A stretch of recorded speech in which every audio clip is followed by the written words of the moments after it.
Hi, this is Eli Ocheltree of the SnoKing Beekeepers Association. This is our third Wednesday of the monthly meeting, September 15th, 2022. We're going to talk about winterization preparation and anything else we want to. But the beginning presentation will be on the winterization. Just one correction, Eli, it's September 21st. It is, you're right. That's right. It's September 21st. Very good. September 21st. Thank you. But everyone who started apprentice on the 15th knows that was the really important date. We've already started apprentice. Okay. And you will get your screen pictures ready. If you have anything you'd like to share at the end of the presentation, I'll turn off the recording and we'll post notes later. Any links you put into chat, I will try to get into the group discussion page. Okay. Everybody already knows we're a member club of the Washington State Beekeepers Association, which is going to have the annual conference the first weekend of October. Anybody has questions about that in the question and answer, I'll tell you as much as I know. We're starting the next beginner class. Some of the people on here might be signing up for that or deciding to. Welcome. I'm not going to spend time on club business because I put everything I could think of in the newsletter. So read that first, then call, text, email me. The discussion, I often refer to the group discussion page. You have to click groups on our basic public Facebook page. You ask to join, you answer the questions. And you can always get a hold of me. Okay, this is actually fall. We talk winter. And I always have thought of this as winter prep, but I guess it is technically fall by the Julian calendar. We're very happy. We've got a great knotweed flow going. I hope everybody has one as good and strong as my hives do. We're still in the high 60s, even 70s during the daytime over here in Maltby area, Snohomish County, going into, I think, Sultan and Gold Bar. Pulled a lot of honey off the Sultan demo hives. We have 2 hives at the demo hive site in Sultan up there on Highway 2. Smoke is terrible, the wildfire smoke, but the bees don't seem to be affected by it. You know, mention that too. Does anyone see an effect? Because I'm not seeing an effect. They seem to be doing pretty well flying. So on the January to December schedule, the Julian calendar, this little diagram is, I love these. You are here. You can go to the mall or whatever, and it says, you are here. Okay, we are on, hopefully the population is dropping, not necessarily, but actually some of the hives I've seen were so honey-bound, it forced a downsize in population, which is really good if you have those ones I call the Italifornians, the ones that just love to have big hives. And the good news is they often don't swarm once they get past the swarm season, and they're happy at 60,000. They love it. Got some hives that are still at it, but being honey bound, they were backfilling the brood nest because they were running out of room. I opened it up and gave them a little room. That's an individual beekeeper decision, but I thought they needed a little more room. And besides, I think they had more honey than they needed. So I took some off. Knotweed, all of it was dark and dark red knotweed honey.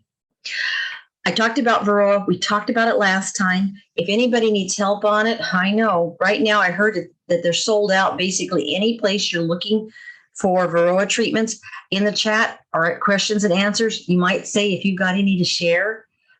If you have a few extra strips, a lot of times you end up buying 10 doses and you didn't really need the 10-dose package. This is a really good time to make a friend.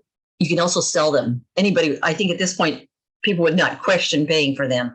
I've had people calling around for the Thymals, the Apagard, the Apavar, the one I really don't like, and it's down at the bottom of the list. It's an organic synthetic. And so right now is a good time. If you've got a few extra formic strips, maps, MAQS, the max strips, anything, you post that, somebody would love to have it right now, because people waited, and our fall on this side of the sound is somewhat prolonged in Snohomish County area. And it's wonderful. I mean, we often don't get a September like this. Who knows? It might last into October. So this is the chart that is on Facebook discussion page. I can send it to anyone it's also on the website. Did I put that on the previous page? You find this? Yes, you can go to the Facebook discussion group page. And I think I managed to put it on the website. But remember, it's me doing the website, and I am not a website design person. But I think it's there if you look under links and resources. Okay. Oops, which way did I go? Nope, wrong way. One thing I thought I should explain before people get too deep into discussions of, well, how much brood do I want when? Do I want them to completely stop now or not quite stop now? The term fat bees keeps coming up. And I really like it when people will discuss. I don't know if people can see the whole screen. I'll move that over a little. I don't know if everyone has watched Samuel Ramsey's videos. He's the guy that said Varroa does not feed on hemolymph. Down at the bottom of this slide, that's the title of his talk. There's a YouTube link I'd be happy to send. Put in the notes that we publish later. And fat bodies have nothing really to do with fat. They're more like your liver and a bunch of other organs combined. They do include food storage. They also include hormones and hormone-related molecules like vitellogenin, which you hear people talk about. And you have to realize that when you're seeing eggs, that brood emerges in 21 days. So if we have a delayed fall, the youngest bees that are going to go through the winter, and the ones you want to be fat bees, the ones that have the best developed fat bodies, but never went into foraging stage, because foraging rapidly ages a worker. And that's the trick on the winter bees, is they're fairly young and they never really went into foraging. So you want them to stay sort of in a house bee, juvenile teenager stage of development is sort of what it is. Why is that important? Well, you got to figure out, do I want a little bit of brood now because I still got 21 days before it gets really cold? In Western Washington, probably. Eggs now will probably be your fat bees with the fat bodies through the winter. But if you already did your Varroa treatments, those are not only not getting eaten by Varroa as larvae and as adults, but they're also being fed by adults that were not subjugated to the Varroa parasitism. Does that make sense? The earlier you treated for Varroa, the more you monitored it, the better your payoff in a healthy hive. It's just an interesting concept, because we talk about these fat bodies as if, oh, well, everybody knows what they are. I'm not so sure everybody really does know. Now, the whole question of winterization in the temperate zone in Western Washington boils down to, how can an insect that evolved in the tropics survive in the northern latitudes? It does this, and we help it because it lays up surplus stores. It can do this clustering thing, which is very unique to honeybees in the way it is done in honeybees. There's not another insect that does it. Or lays up this kind of surplus stores. And that fat body I mentioned, that the physiology of the bees emerging changes if they never go out to do the heavy duty foraging that exhausts the bees and they eventually die of it. Bees work themselves to death, as we know. And we help as beekeepers when we manage this, when we sort of help this along, but don't get in its way. And I put this picture of this back from June. This is like grade school, right? Did you study this in grade school? The whole thing about why we get the long days and in the summer and the short days in the winter. And the fact we get those long days and have really long days actually gives us an advantage, even over the southern states in the United States. We're so far north of them that we actually get an advantage when the weather cooperates. It's something I go over, I know, in in my classes, but it's worth remembering. We can do this. We can do this. And because we get this long day length and we can get the surplus stores, and yes, the spring was terrible, but the blackberry flow, when it came in, if you had your hives up to the peak population, which meant you had to feed them probably, unless you're in a really good location. But if you did, there was a pretty good blackberry flow and pretty good stores and some harvest from that. And then now with this extended good weather fall, it's working out again. This is one of the best knotweed flows I've ever seen personally. It's just holding on. And as somebody warned, if the knotweed starts drying up, you know it's not blooming anymore. But the amount of dark honey I've got on my hives, especially the ones in Sultan, means this flow is not stopping. The bees are even turning their noses up a little extra syrup in case I thought, well, they might need it to finish up. So the whole concept of the cluster is one that you really go into more and more as you go into beekeeping. We get to journeyman, we go into some detail. Apprentice manual starts to mention it, and beginners, we just sort of tell you there's this magic thing called the cluster. And what's important to know about the cluster is it contracts and expands. It's temperature dependent. And this diagram is showing you, it's in Celsius, I'm sorry, for those of us who are a little bit challenged, but on the right-hand side, it has translations into Fahrenheit. There's critical temperatures that we need to know. And we see our bees sometimes fly, but they don't fly a lot below. And for example, it marks 50 degrees Fahrenheit. Yes, you see them take short excursions out, short cleansing flights, especially if the weather's bright, sunny, it's later in the afternoon, and there's no wind, no rain. Okay, you do see it. But basically, it's difficult for the workers to fly. Every individual worker is cold-blooded. The hive is warm-blooded. Sometimes it helps to think of it that way. As a whole, especially in the cluster, the hive is warm-blooded. Each individual bee is dependent on all the others to get enough heat to make it through the winter, including sub-zero temperatures, which they do. The other thing about this diagram is it's showing you where it's got the -7. It's talking about, see the temperature difference? Inside the hive, the bees are not trying to warm it up. We put insulation above the cluster and moisture absorbency. We put barriers and we kind of help them hold the heat there up close to them. But actually, they're not trying to heat the whole hive. And when we decide to wrap or not to wrap, we may be confusing them or we may not. And the more you are in beekeeping, the more you realize this behavior of bees is something we have to figure out how to work with. And each beekeeper makes different decisions. And in different places, different microclimes, you make different decisions. But this clustering behavior is very important, and it's dynamic. It doesn't just always stay the same. Bees are very efficient, and this is a heat efficiency issue, and they try to pull in. And just as we watch the whole beekeeping season, we look at our bees and we look at, like, as that one beekeeper there is looking at a frame, actually flipped it upside down so they can shine the queen and see the eggs inside the brood cells.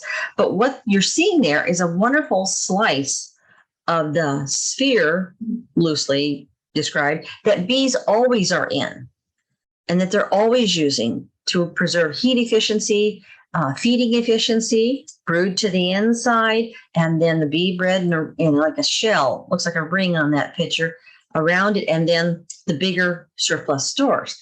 And this is really important. They have figured out how to do this heat conservation, be very efficient in feeding the brood, specialize the labor. There are bees that are in certain parts doing certain duties in the hive. And it makes sense if you ever did this in geometry, the idea that you have a lot of surface area when you're little, but you have, when it's surface area to a volume, but as you increase that number of cubes there from 1 cube to 4 cube, that surface area to volume ratio changes. And actually, it's easier to stay warm. Big people stay warm more easily than like little toddlers, little people. It's true. Mass counts and volume counts. So this is what we are seeing all the time we're working in our hive when we're looking at our, And the other thing that happens is this cluster is constantly changing. Actually, you may have heard that at nighttime, when we start to drop, the temperature does these drops. My temperatures are going down to low 40s at night. Bees are still foraging during the day, but it's taking them a while to wake up. But at nighttime, that means that all the bees came fully inside the hive and they had to all help heat the brood because they're still brood, and brood needs to be kept at what temperature? 92 to 94, in that range. So even during the day, on days like now, that the way the bees are clustering together is constantly changing, and it changes all winter, which we see too. They follow the heat. We talk about you start the brood at the bottom, you put the stores above them, and you watch them move up during the winter. Sometimes I think my bees decide to go to the top right away, but I still start with the brood at the bottom. The temperature, ambient air, temperature outside the hive, and the temperature inside the hive, where the air is not close to the cluster and up and trapped by our insulating layer, it's still pretty much the same outside and inside. And that lowest temperature that a colony can survive depends on the number of bees, so the size of your cluster, how many bees do you have, the quantity of the stores, how much do you have, and can they get to it, and then how long the cold lasts. When it gets really cold, they last a while, but then they have to be able to break out and get to the stores, especially if they have brood inside the cluster. Number of bees is important for a beginning beekeeper because one of the hardest things your first years of beekeeping is you've got a small hive and you want to overwinter it. And thinking back to what I just was trying to show in those diagrams, it makes a huge difference if the cluster is bigger. Double the number of bees can really help them survive. And also remembering that everybody who's ever bought a nuke or a package in the spring knows that that's the number of bees you want your colony to come out of the winter with. To do that, given old age die-off and the summer bee die-off, you're going to need more than twice that much. So that 5 frames of bees that you bought in a nuke or 10,000 3-pound package of bees, you need at least twice that going into the winter. And that's one of your first difficult decisions in your beginning years of beekeeping. And I know people are struggling with it right now. And we'll say 2 small hives, combine them. You got to think about, am I going to have enough bees when I come out of the winter? About half what I have now if I've done everything else right. The quantity of the stores we'll talk about. Duration of the cold, we're not really in charge of that. We can just make the feed as accessible as we can and do all the other things we can. So right now, everything that people are dealing with, and I assume that's part of why people are showing up, is we all need to commiserate a little. Although I'm celebrating the knotweed flow. I really admit, I'm so happy to see the knotweed. And it keeps going. But we're all looking at our hives, evaluating how many stores do we have, making that difficult decision to give up a queen by merging maybe, requeening. It's getting a little late for that. If anybody has tricks on that, I like to, if I requeen, make sure everybody's happy and fat tummies, they're being fed. Any other ideas on that would be appreciated if there's anyone struggling with that right now. I feed, even if I think it might be needed. It's cheap insurance for me. Varroa, I hope you've all started on that or have finished, would be even better, but life happens. And a lot of us are still doing it. And the people, like I said, who are looking for treatments right now would really appreciate in the chat if anybody's got extra doses of anything that they could put on their hives. Hopefully your honey supers are off. I was really late doing it the other day. The wildfires were a little too close to Sultan, and I really didn't want to go out there. And we're taking off the partially filled supers or getting everything capped off and leaving the partially filled frames lower down in those 2 deeps, 3 westerns, whatever your optimal size is. That's the recommended. But in a top bar and horizontal, it might be a little different. Then the moisture control, we're getting that in, and insulation. And it is possible to relocate, because now that you've downsized, this is actually a time a lot of people say, it's too windy here.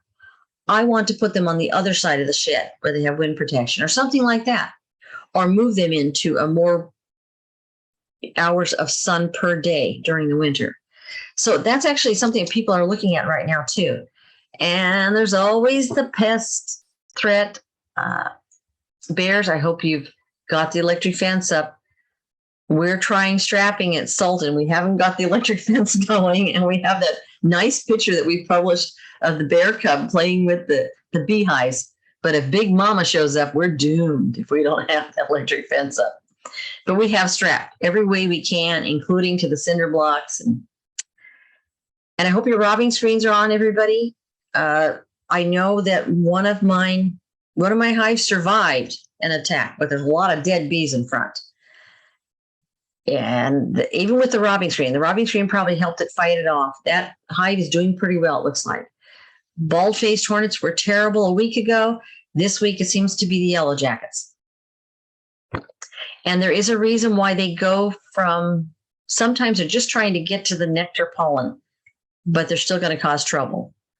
They will change over to needing carbohydrates rather than meat. That's a whole other topic we could talk about in question and answer. But that's one of the reasons why one bait works at one time of the year, the carbohydrate one, and the meat one works at the other time of the year. Skunks, strapping might help with skunks, and having your hives a little off, about 16 inches off the ground, helps with skunks. Mouse guards with the mice. But getting back to winterizing, that is part of winterizing, because you're under bigger threat. Your cute little hive is an oasis of warmth and food, even the debris in it, even the bees themselves. That's very attractive to bears that are trying to eat for winter. All the other animals are going to be very interested in your hives. They're checking them out. Now, cold alone doesn't kill. This is something that people figure out, I think, in the first year or two of beekeeping. Now, then you have to figure out, if it isn't the cold that killed my bees, what happened? It's often that weak or small colony. As I said, you end up with a small colony. It was a late swarm, a late split. That queen just wasn't the most productive.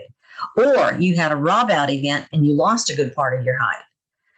Varroa disease can hit you too. Usually the brood diseases are in the spring and they keep your hive from building up. And Varroa parasitizes your hives at any time of the year. Starvation is a problem, and you can have the food there and they can't get to it. Condensation is the one that's really different in Western Washington. I think that's the one we really are different from other parts of the country, and we agonize over the most. And mite counts are very important. If anything happens, take pictures. So I'm very serious about that, because you may not know what happened this year, but you'll know next year. So take pictures and try to figure it out. What went wrong? And sometimes looking at these later, you can say, incidentally, the bottom picture shows food on top of a queen excluder. And I just saw that online. Somebody was saying you should do that. And I was thinking, oh no, that's a great way to lose your queen. If the queen can't follow the whole cluster up as it moves up and it goes above the queen excluder and she's left down there, she dies.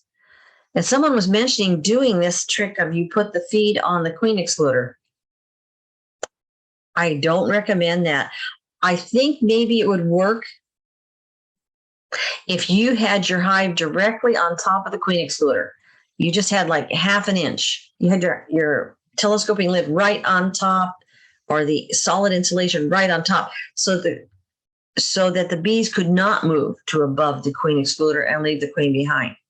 Otherwise, that's a terrible idea to use a queen excluder to hold your food up.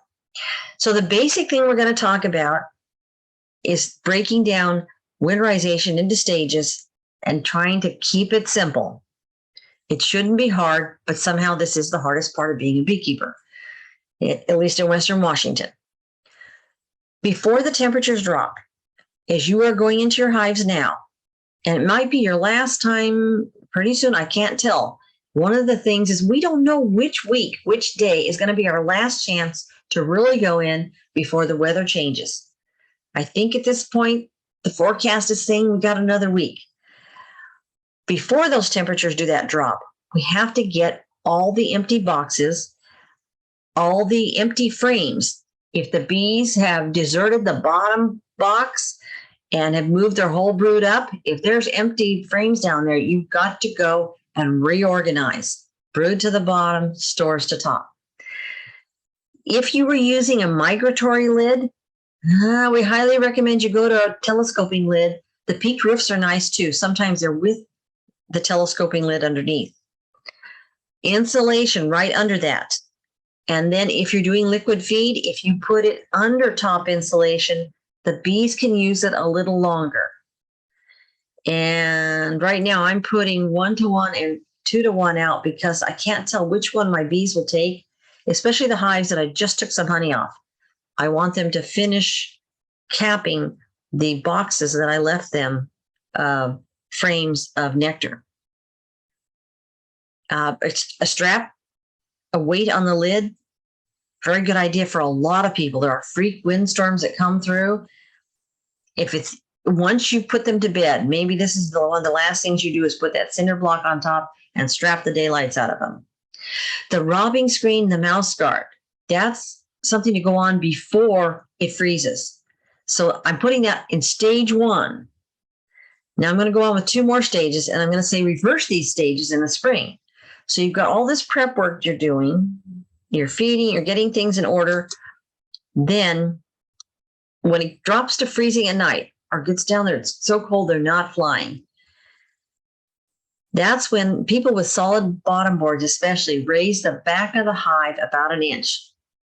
Put a 1-by-1 under there. Then the mite count board, I say put it in. There are people that find it doesn't work. And they say, no, they get too much condensation in the hive. I would start with it in and then decide. You're going to need to take the liquid feed out because they're not going to be taking it by the time it's freezing at night. Whenever they stop taking it, you need to switch. If you're going to put anything on, you want the insurance, peace of mind, or you really think that you didn't get enough liquid feed into the hive. Put the dry feed on newspaper on top of the frames under the inner cover, or in a shim, a moisture, or quilt box, or candy box, which often replaces the inner cover. I put the dry feed on the newspaper on top of the brood frames first, and then when I can't open the hive, I put it on top of the inner cover. I don't bother with a candy board because I think to me it's the same as an inner cover with candy on it. I put it on top of right on top of the frames because when I do that in, say, late October, November, the coldest part of the year that I have seen consistently seems to be December, very early January. And the bees, when it really gets cold, have trouble even coming up to go into the candy board. If it's right on top of the brood frames, that's a little easier for them to get to. After that mid-January point, then they seem to be able to easily come up onto the inner cover. What you see in your hive is what you're probably going to do. So you have switched to dry feed, pollen sub patties. Some people think it's controversial. I figure pollen sub is not really pollen.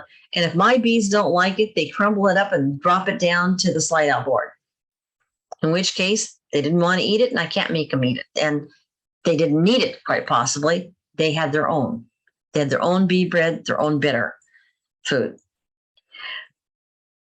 There are 2 ways to winterize. One is you have air going through the hive, a small top vent, and one is no top vent. And I'm not going to try to go into that. It's a wonderful topic for journeyman. I'll bring it up quickly in apprentice. But in journeyman, it is something to really look at. because Tom Seeley, Derek Mitchell, and there's another name, are really interested in that, returning to the idea of bees don't have air rushing through their hives all winter. Feral hives don't naturally do that. It's not natural for bees to do that. On the other hand, there are a lot of proponents of having ventilation go through the hive.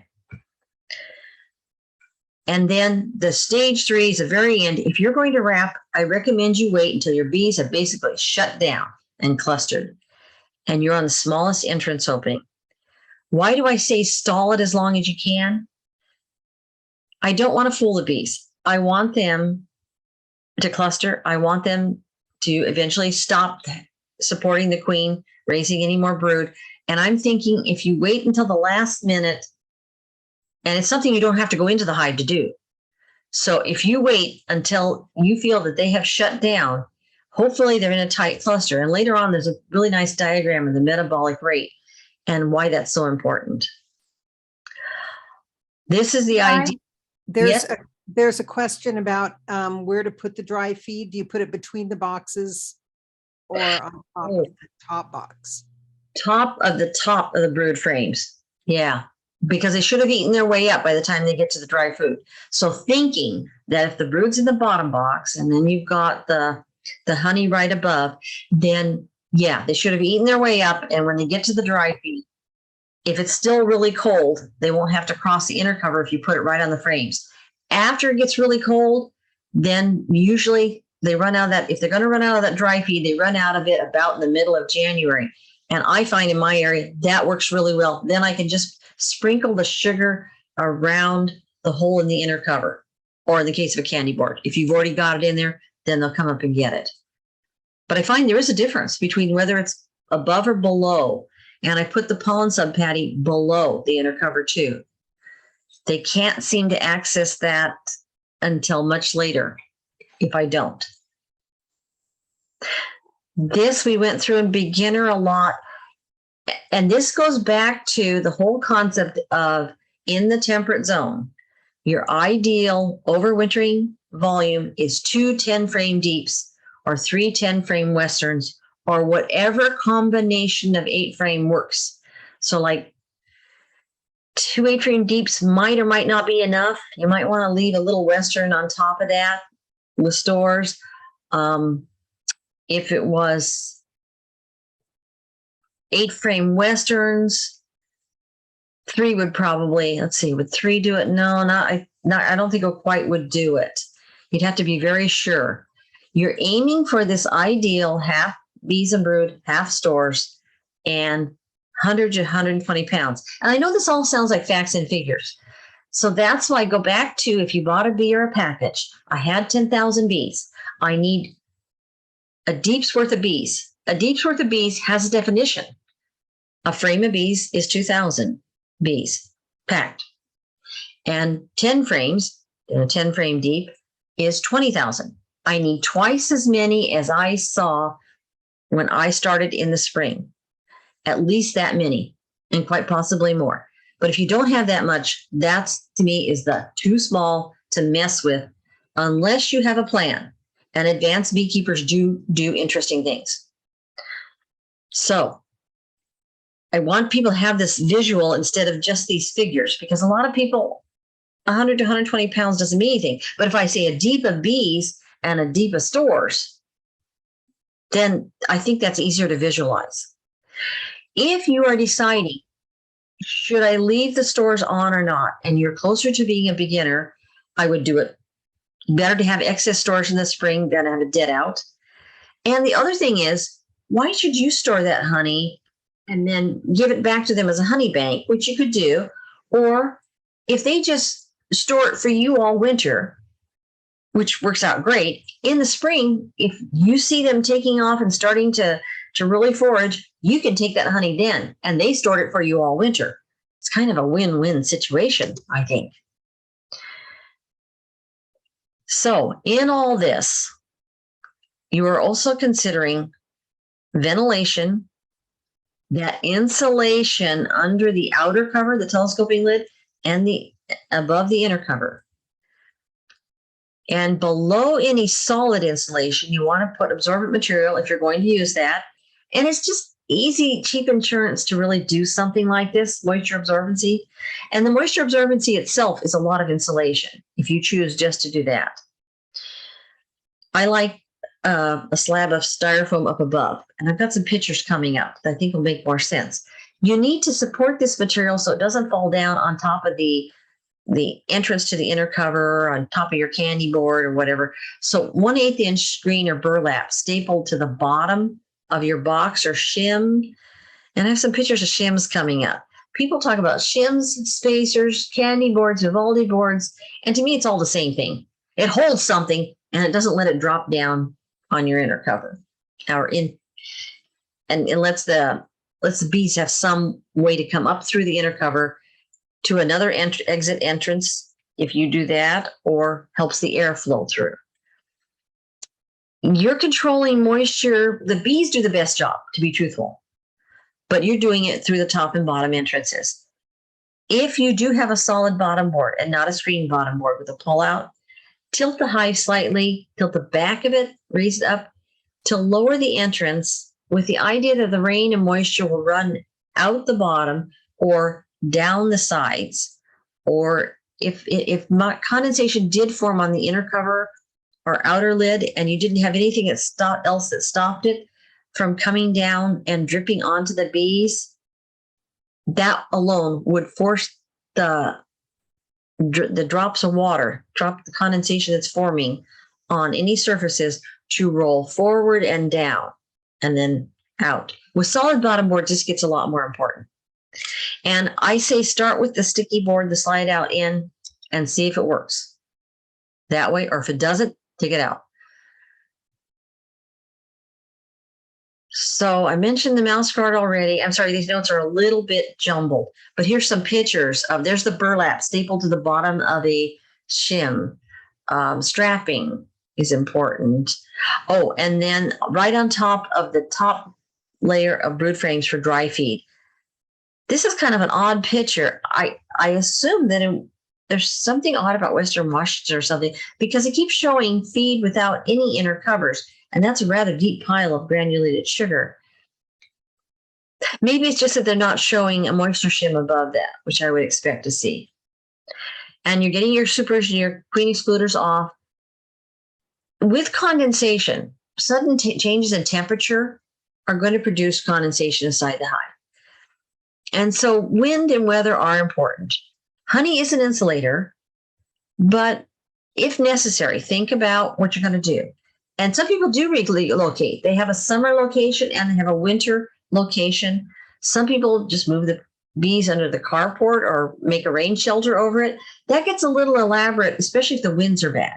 But I think it does actually help in a lot of circumstances. If you do have your bees moved to under the carport, or you put up a rain shelter over them, it's a little hard to put up one that you can work on your hives without removing. But if you can figure it out, great. And I really caution you on the wrapping. Talk about it, think about it, and do it late. Telescoping litter, I think I already mentioned that. Some people use things like straw bales for windbreaks. Supplemental feed. The change from liquid to dry. Your bees, when your bees stop taking it, change. If they were taking liquid, they stopped, they just told you. The WASBA manuals say that when the daytime temperatures go below 55, I find that it can be lower than that the bees will still take their syrup. If the syrup is covered over, for example, the jars on the left, or there with a box around them, and then all the moisture absorbency, styrofoam, and the outer cover, telescoping outer cover on top of that, that's holding a little heat layer there, and it keeps the syrup flowing apparently. Or an inside frame, inline frame feeder. One thing that's important is we're getting into this really unusually warm, dry fall. And if it stops, okay, fine. But if it goes all the way through October, which I have seen the bees fly all the way through in October, you might have to keep feeding as long as you think you can to prevent the bees from using up all their winter stores. I'm sorry, this is a little out of order. The only thing to mention here is that this is a slide from another presentation. The important one about this is that good feeding and good nutrition is actually disease prevention. Open feeding leads to robbing. Everybody's discovered that. I think your first year of beekeeping, at least once you leave something out after you finish working on the hives and you come back and you got massive bees all over it. It's like sharks. It's the feeding frenzy. It's a little scary. My cute little fuzzy bees do that. There's all these different types of liquid feeders. What works for you? I really don't recommend that Boardman feeder on the outside in the lower left, but in the upper right, put it up inside, enclosed by a box, lid on. Then I think that Boardman feeder works great.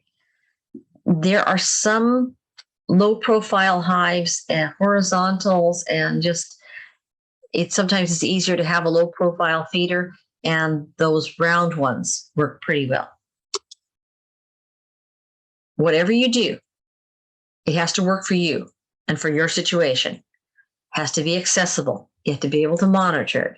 You have to be able to check it no matter what the weather, and you don't want to chill brood. So that inline, that internal one, there comes a point where you do not want to be lifting that inner cover. So at that point, you're going to probably go straight to dry feed, because you don't want to keep pulling that inner cover off after the temperature's gone down to 50. Even if you're careful and you're just only sliding it over a little bit, you really don't want to be disturbing them. But you do want to always be checking, keeping your ventilation and exits open. You will see changes during the winter. And I have a picture coming up where there's this real sharp increase in moisture development and condensation on your inner cover. I've got a picture of that because that was one of the things I didn't bother to put in moisture absorbency shims. And then one year it was either make a little crack at the top, let that humidity vent out, which is kind of lost heat. I kind of agree with Seeley and Mitchell and some of the other people on why am I giving up that heat that they work so hard to generate?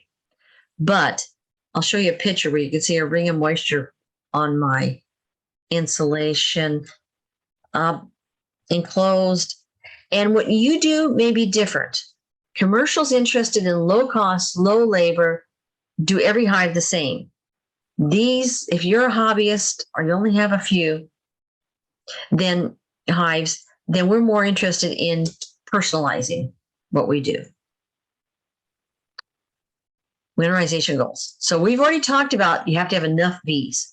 That cluster has to be large enough. And then the second part, enabling the cluster to form, we've kind of talked about with there has to be not too much empty space, but some empty space. They can't be totally honey bound.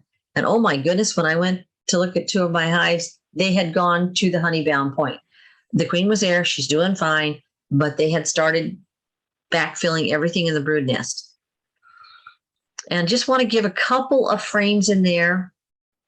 We took out some capped honey and moved everything around and made sure there were at least some drawn comb frames that weren't totally packed with nectar. She could lay a little bit for a little while longer if she wants to, low down in the hive in the center. Then, okay, we got a cluster large enough. We got the cluster forming. Now it has to be able to move upward. And that's the mantra we repeat: brood to the bottom, stores to top. You run into trouble with this on top bars and horizontals because the cluster can't go upward. It has to travel.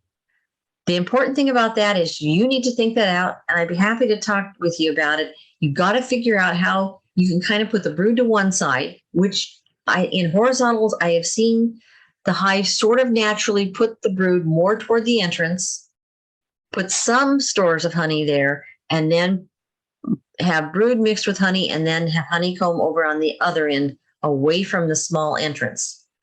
If they aren't already doing that, you might kind of encourage them to, because then they're going to gradually move to the direction of where that extra stored honey is.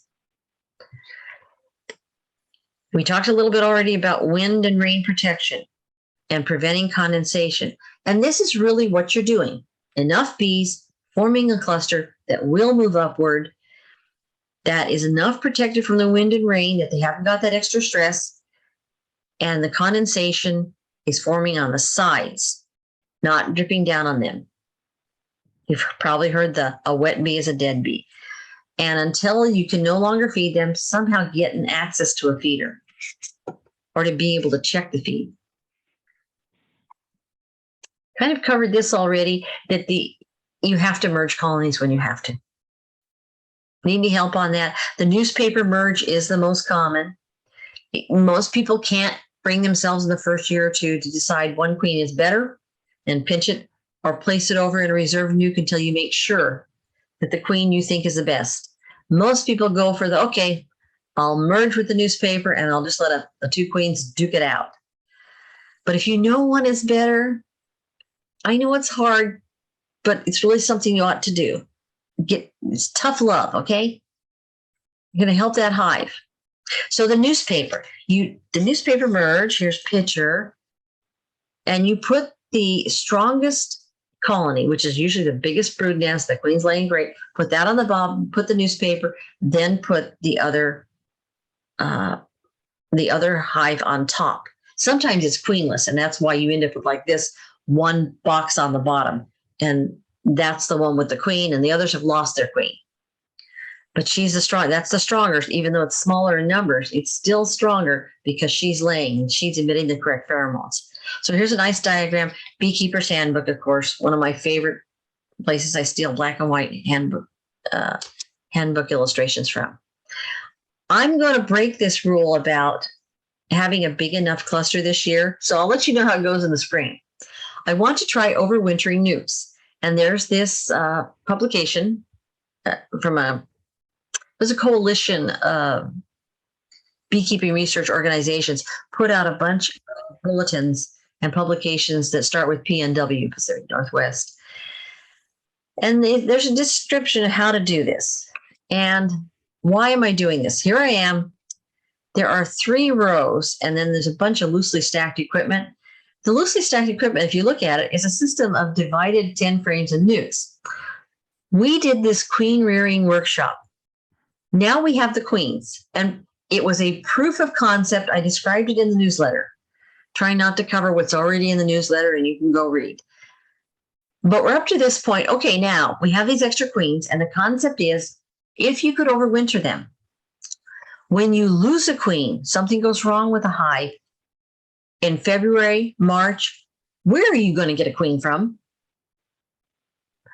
They're usually not available until late March and not easily available until about April, May.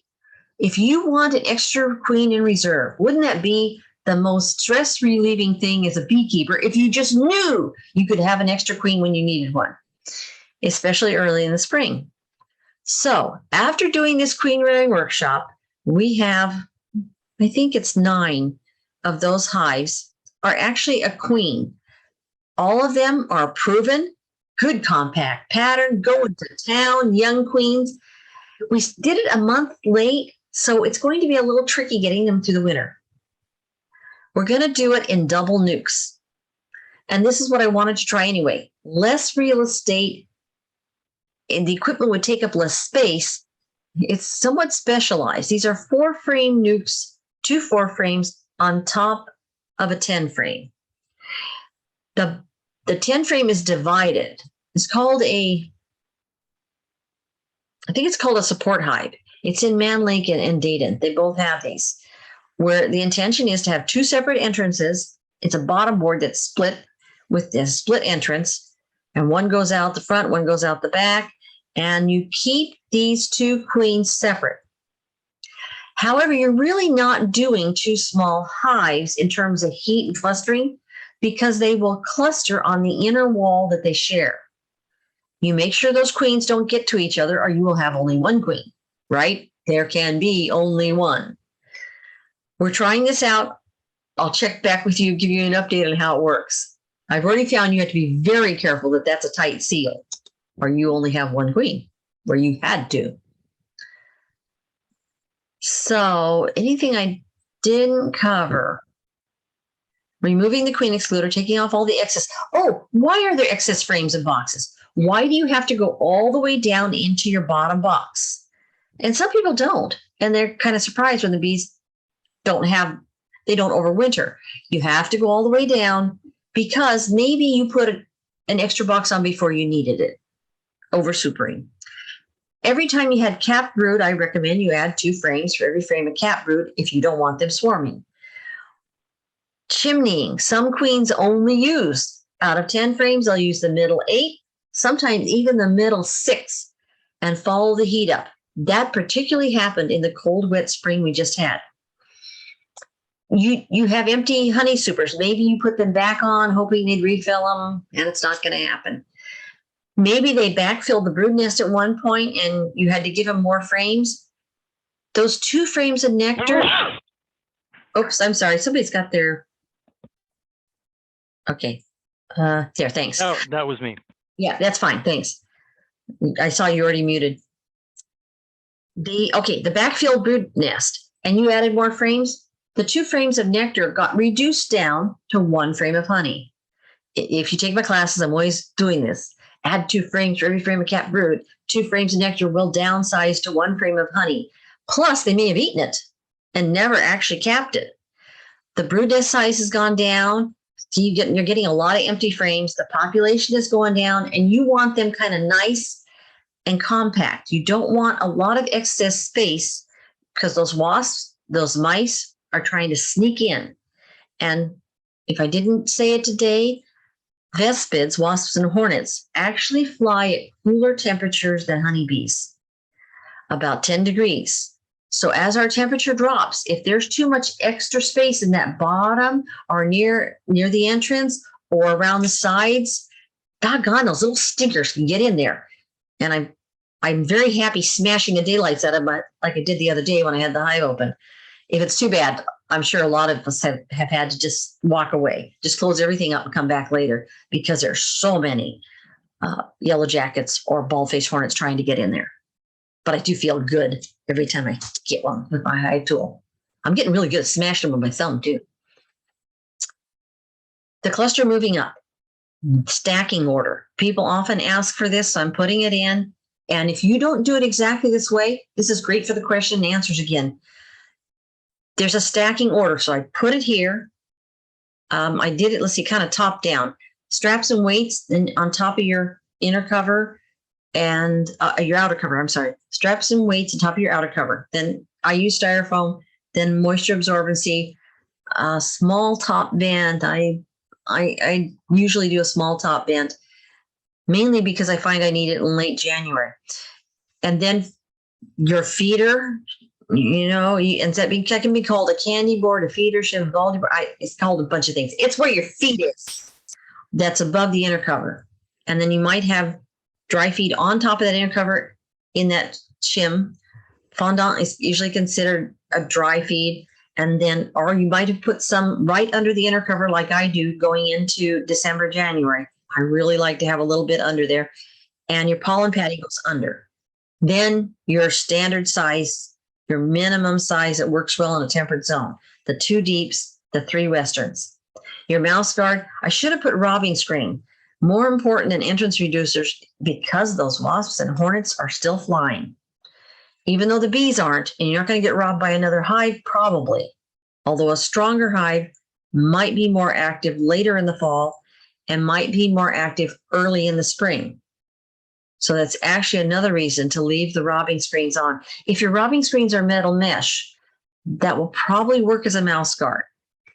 Can't guarantee it. Check. But I'm thinking that it probably will. And the screen bottom board. Okay. So again, that stacking order, and it's kind of there in this black and white diagram in the Beekeeper's Handbook, which I keep borrowing their I owe them something in money. Everybody buy a copy of it, okay? Because I keep using their diagrams.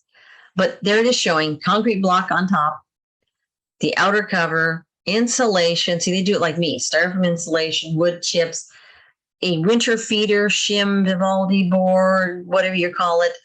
Then the honey frames themselves, the top box, as much storage as you can get there. Then the bees, you start out with them at the bottom. They're not going to stay there. And they're doing 2 deeps. And then mouse proof, and I would say as vespid proof as you can, entrance and the bottom bar. So that's a good diagram to go back to too. And I tried to show it myself and it looked like a sloppy mess. But I was trying to show it. This is my attempt to show that. So if you were to look at the large picture, left to right, telescoping cover, styrofoam insulation with shredded paper and my moisture absorbency shim. Then I had a box over my jar feeder. There's my jar feeder caddy. On top of the inner cover should be there next. And then on top of the actual boxes on top of the screen bottom board with slide out. I tried to show it. Solid feed. Here's some pictures of that idea of putting the feed directly on the frames. At the coldest time of the year, I have found it helps that it's actually there. And they must be using, with that much feed, I'm thinking they're using some kind of shim. There's all kinds of shims sold. You can make one yourself. Actually, for the styrofoam and the moisture absorbency, you can even put those on top of each other in like a Western with the mesh underneath. Do I have a picture? Yes. I have a picture of, actually, this is a picture of how I got tired of deeps. I can't lift them. They do cover quart jars, but other than that, they don't do anything for me. So if you take the bottom 3 inches off a deep, you magically get a medium. Plus you have a 3-inch shim. So over down there on the right-hand side, I tilted up my 3-inch shim, which has number 8 hardware cloth, 1/8 inch mesh. And that's holding up the moisture absorbency. And then on behind it is the styrofoam. And it works out beautifully. 3 inches is kind of nice. 1.5 inches, 2 inches of the moisture absorbency or the styrofoam, and lifting the styrofoam up to get to the moisture absorbency if you need to replace it. You still aren't taking the whole top of the hive off. You don't have to take the inner cover off if you find that partway through the winter you need to do that. I basically already covered that. The only thing on this that I haven't covered is this concept in the graph on the right. And I know if you're not into graphs, what this is showing, think of metabolic rate on the up axis, the y-axis, as being how much they need to eat. And they need a lot more when they're warmer. And they don't need, there's an optimal lowest amount of stores of energy food intake they need at 10 Celsius, which comes out to about 50, a little lower maybe. That's your optimal. If you can get just under 50 degrees, which is, I'm trying to show you why you don't want to wrap too early.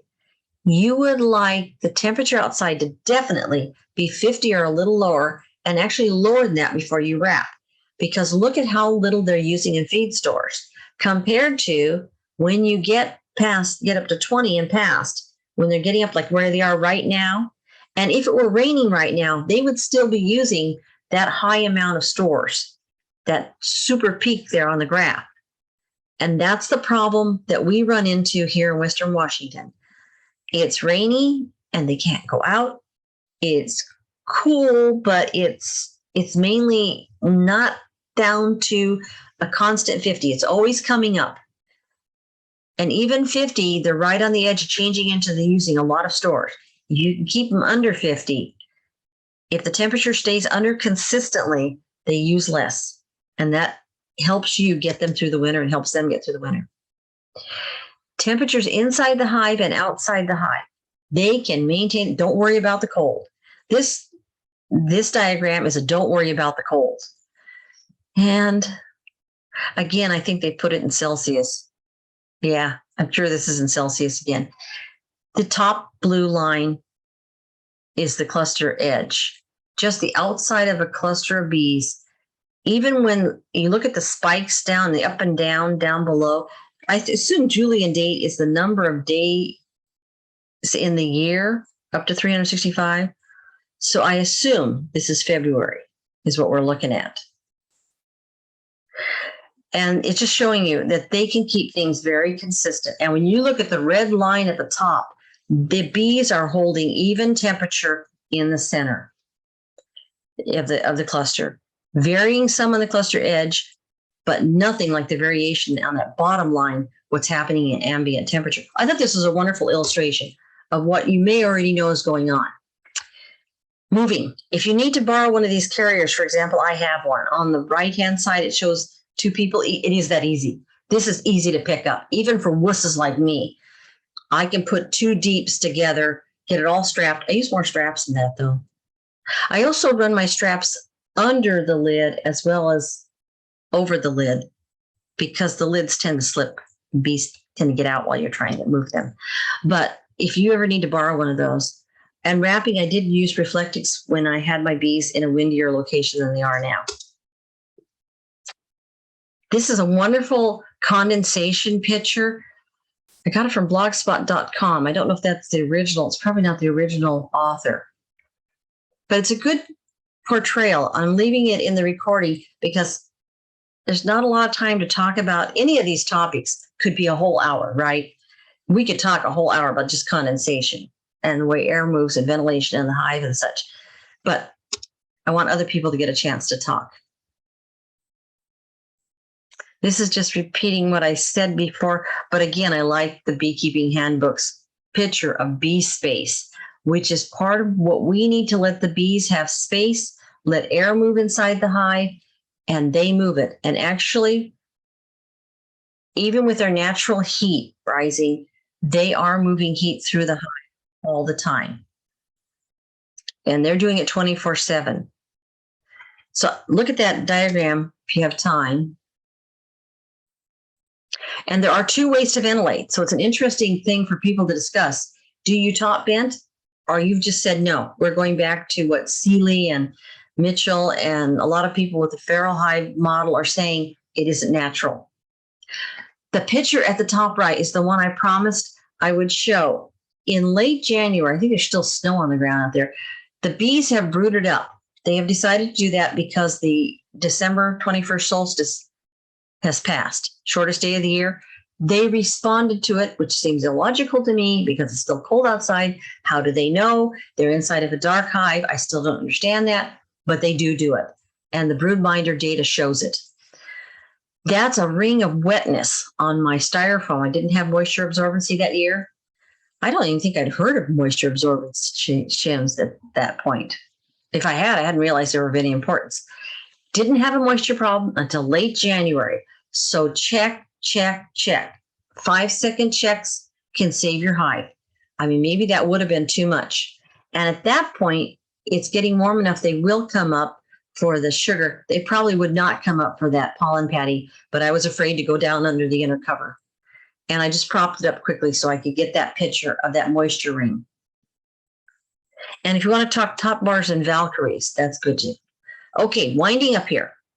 So we got 3 stages. I'm saying you're doing a lot of it right now. Get rid of all the empties. Get the right kind of lid. Get your insulation in place. Make sure if you're feeding liquid, it's under the insulation somehow. It's time to think about that strapping down and that weight. And definitely before it freezes, the mice and the wasp and hornets are working on your hive and working it over before it freezes. And then, especially by the time you get down to it's getting cold at night, maybe not actually freezing all the time, but it's cold, then definitely make sure you've got the back of the hive lifted. I say start with the slide out board in, take the liquid feed out, put the dry feed in. You're going to switch. You definitely switched over to dry feed, and it's probably so cold you're just putting it on top of the inner cover in your candy board or whatever you've got, or just right on the inner cover. And you're doing whatever you decided to do about the top vent. And don't wrap and go down to the smallest opening until they've really settled in for the winter. Okay.